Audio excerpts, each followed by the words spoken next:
आणि आताची महत्त्वाची बातमी, विनायक राऊत आणि कुटुंबियांचा अंतरिम जामीन अर्ज फेटाळण्यात आलेला आहे। ठाणे कोर्टाने विनायक राऊतांचा अटकपूर्व जामीन अर्ज फेटाळलेला आहे। विनायक राऊत आणि कुटुंबियांचा अंतरिम जामीन अर्ज फेटाळण्यात आलेला आहे। राऊत कुटुंबियांच्या अडचणी त्यामुळे वाढल्यात, विनायक राऊतांच्या अडचणी त्यामुळे वाढलेल्या आहेत। विनायक राऊत आणि कुटुंबियांचा अंतरिम जामीन अर्ज फेटाळण्यात आलेला आहे। अधिक माहिती आपण घेऊयात आमचे प्रतिनिधी गणेश यांच्याकडनं। गणेश, विनायक राऊत आणि त्यांच्या कुटुंबियांचा अंतरिम जामीन अर्ज फेटाळण्यात आलाय, त्यामुळे आता विनायक राऊतांच्या अडचणी वाढणार।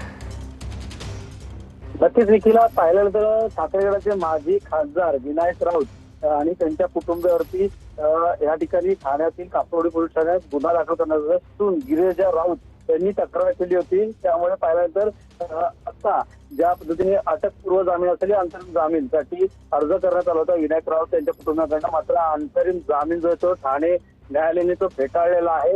मात्र पाहिलं तर आता त्यांच्या कुटुंबियांमध्ये कधीही आता पोलीस कारवाई करू शकतात, अडचणीत वाढ झालेली आहे। अंतरिम जामीन फेटाळल्यामुळे आता येणाऱ्या 23 तारखेला अटकपूर्व जामीनसाठी देखील अर्ज केला होता। मात्र आता कुठेही पाहायला गेलं तर विनायक राऊत यांच्या कुटुंबियांना आता 23 तारखेपर्यंत आता अटकपूर्व जामीनवरती काय निर्णय होता देखील पाहणं गरजेचं राहणार। मात्र सध्या तरी विनायक राऊत आणि त्यांच्या कुटुंबामध्ये आता अडचणीत वाढ झालेली आहे।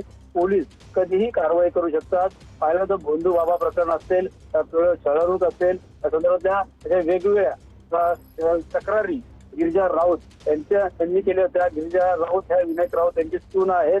पाहायला गेलं तर नितेश राऊत असतील या कुटुंबातील काही सदस्यांवरती गुन्हा दाखल करण्यात आला होता ठाण्यातील कापूरवाडी पोलीस ठाण्यामध्ये। मात्र आता पाहायला गेलं तर या अर्जाची जी सुनावणी आहे ती येत्या 23 तारखेला होणार होती अटकपूर्व जामीनवरती। त्या संदर्भात आता पाहायला गेलं तर ठाणे न्यायालयाचे संरक्षण देखील नसणार आहे। त्यामुळे आता ठाणे पोलीस असतील, त्या कापूरवाडी पोलीस असेल, कधीही विनायक राऊत यांना कारवाई करू शकतात, त्यांना अटक करू शकतात।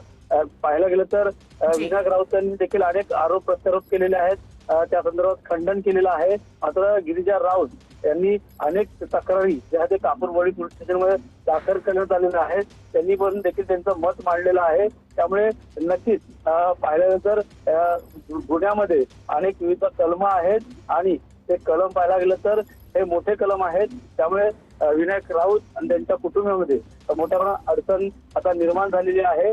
त्यामुळे आता विनायक राऊत या संदर्भातला आता पुन्हा या संदर्भातली त्यांची भूमिका त्याच्यामध्ये स्पष्ट करतात हे देखील पाहणं राहणार आहे।